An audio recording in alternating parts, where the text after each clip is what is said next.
Bible readers are familiar with the story of Naaman, the commander of the army of the king of Syria. He was a very powerful man, and he was in great standing with his king. But Naaman had a problem, and it was a really big problem. Naaman was a leper. He had leprosy. Now, Naaman hears about Elijah, the prophet of Israel, and that this prophet can heal him. So he decides to make a trip to Israel to see Elijah. But when he arrives, Elijah does not even bother to meet with him, but instead sends a messenger to meet with Naaman, a lackey, if you will.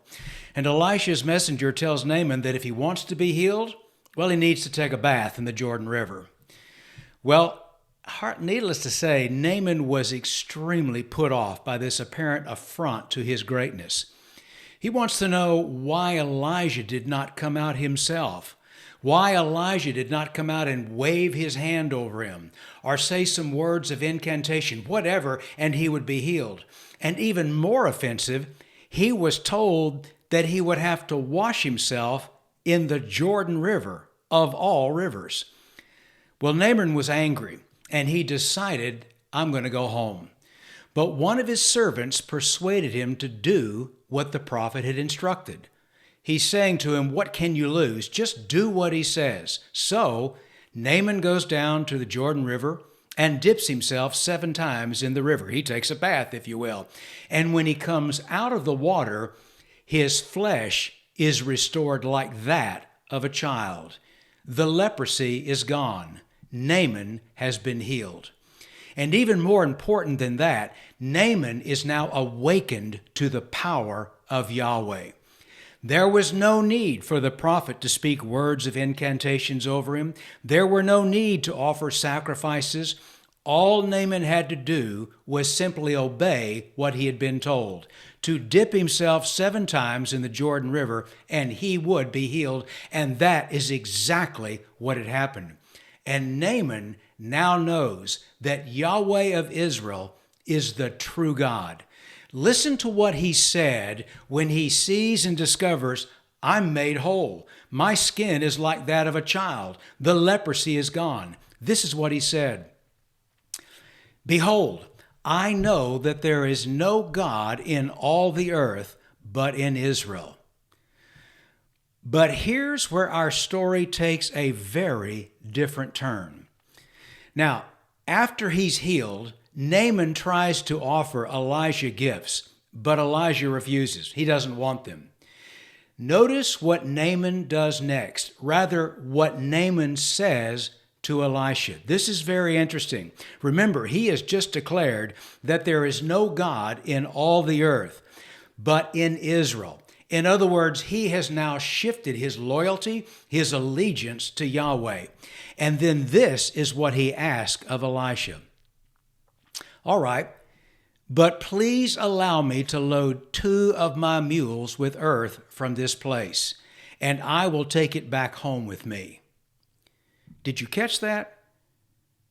After Elijah refuses the gifts, Naaman says to him, okay, but allow me to take 2 of my mules and load them with dirt, the dirt of Israel. Dirt? You know, I could think of a lot of things that he might have asked for, but quite honestly, dirt would not have been one of those. That request seems very odd. Why would Naaman ask for dirt from Israel? Has he lost his mind? Listen, Naaman is completely of sound mind. Note the vow that he had made following his request for 2 loads of dirt that he could take back to Syria. The moment he is allowed to take those 2 loads, he says this, from now on, I will never again offer burnt offerings or sacrifices to any other God except the Lord, except Yahweh. The dirt from Israel and Naaman's new allegiance to Yahweh, the Lord, they are both related. Understand, Naaman was an extremely powerful man in Syria, and he could not remain in could not remain in Israel indefinitely. He would eventually have to return home. But he has openly declared, and this is important, he's openly declared and vowed that he would worship Yahweh only. And so he did the one thing he knew to do. He took some of Israel back to his home in Syria. He took as much dirt as his mules could carry. Why would he do that? Well, to put it in simple terms, that dirt from Israel, that dirt was holy ground. That dirt was sanctified dirt. That dirt was Yahweh's dirt. Naaman's request stems from the ancient as well as biblical conception that the earth is the locale for a cosmic turf war. This concept is known as cosmic geography. Naaman wanted dirt from Israel because the land of Israel was Yahweh's territory. This was Yahweh's turf. Israel was holy ground, and this idea of holy ground was an important element in Israelite theology. When Moses stood before that burning bush centuries earlier, he was told, "Do not come near. Take your sandals off your feet, for the place in which you're standing is holy ground." And when Joshua meets the angel of the Lord, the commander of the Lord's army, he was told, "Take off your sandals from your feet, for the place where you're standing is holy." In other words, this ground is sacred space. This is the place, the space that Yahweh occupies. It is his turf, and as such, it is called holy. Now, the word holy means something that is set apart. That is something that is uncommon as opposed to the everyday common things around it.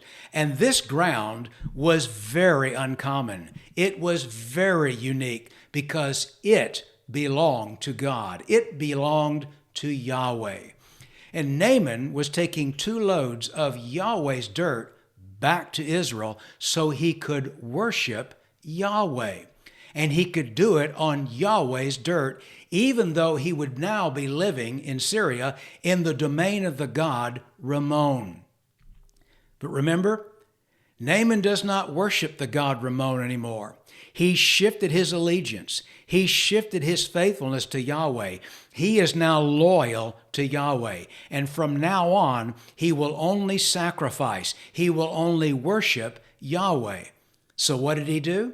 He took some of Yahweh's holy ground back to Syria. So where does this concept of holy ground or cosmic geography come from?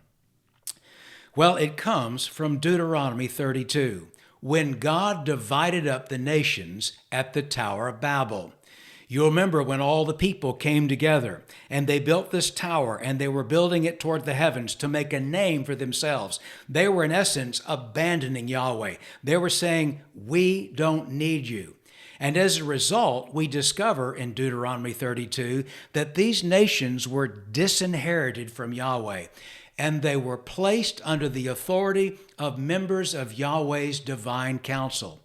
Here's how that text in Deuteronomy 32 reads. When the Most High, that's Yahweh, gave to the nations their inheritance, think land, when he divided mankind, he fixed the borders of the people according to the number of the sons of God. But the Lord's portion is his people. Jacob is his allotted heritage.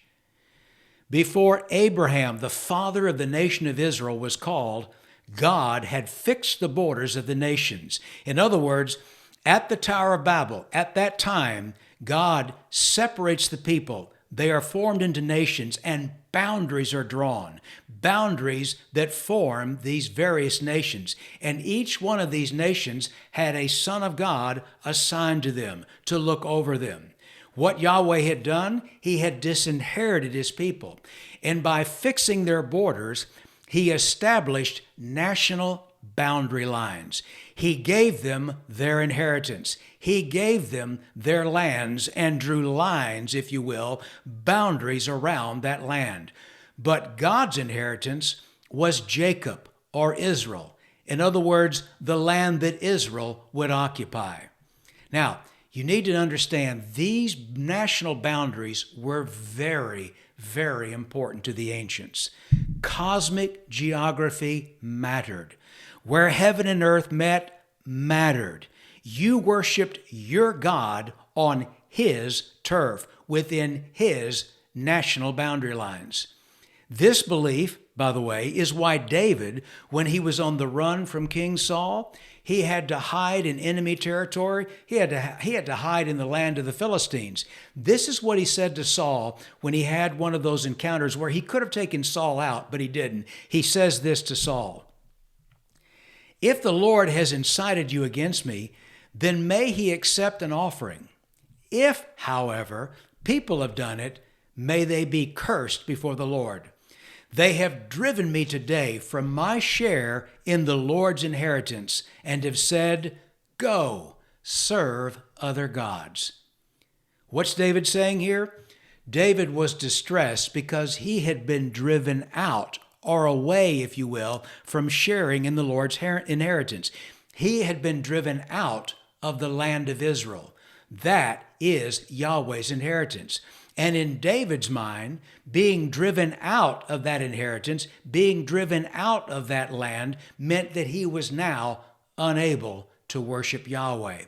That's what it means when they tell him, "Go serve other gods," because now he's in their turf. He's on their land, not on Yahweh's land.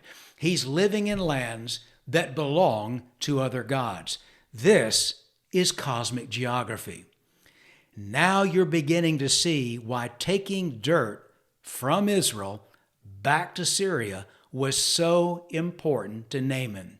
Why he said to Elijah, "Then let me load my 2 mules with as much dirt from Israel as I can and take it back to my home." That ground was Yahweh's inheritance. It was sanctified dirt. It was holy ground. And even though Naaman was returning to Syria, he had 2 loads of that sanctified dirt, 2 loads of that holy ground, if you will, from Israel, meaning that now he could worship Yahweh because he could stand on Yahweh's dirt, even though he was in another place. The taking of this dirt, it was a very important theological statement. Naaman would be faithful to his vow to serve no other God but Yahweh, that there is no other God in all the earth but in Israel, and his name is Yahweh. Hey, listen, I hope this has been helpful, and if so, would you take just a moment to hit the like button? And by the way, if you have any comments, feel free to just put those below. Maybe some questions in regard to this. This whole matter of cosmic geography, I'm not taking the time today to get into a lot more. It is really, really important throughout the Old Testament and even into the New, far more than most Bible readers truly understand. But I want you today to see what was going on with a man by the name of Naaman when he was healed of his leprosy. And as a result of that, he vowed, "I will serve no other God but the God of Israel, because there is no other God but him." But in going back to his homeland, he knew he was going back into the turf of his god, Ramon. So he took back with him 2 loads of dirt from Israel so that he could worship on Yahweh's land. Listen, if any of this has been helpful, again, hit the like button. If you've not subscribed, I would love for you to become a subscriber and be a part of this channel as we just take time to look at a variety of things in God's Word. It's such a treasure trove, and I enjoy teaching it. And as always, God's very best to you.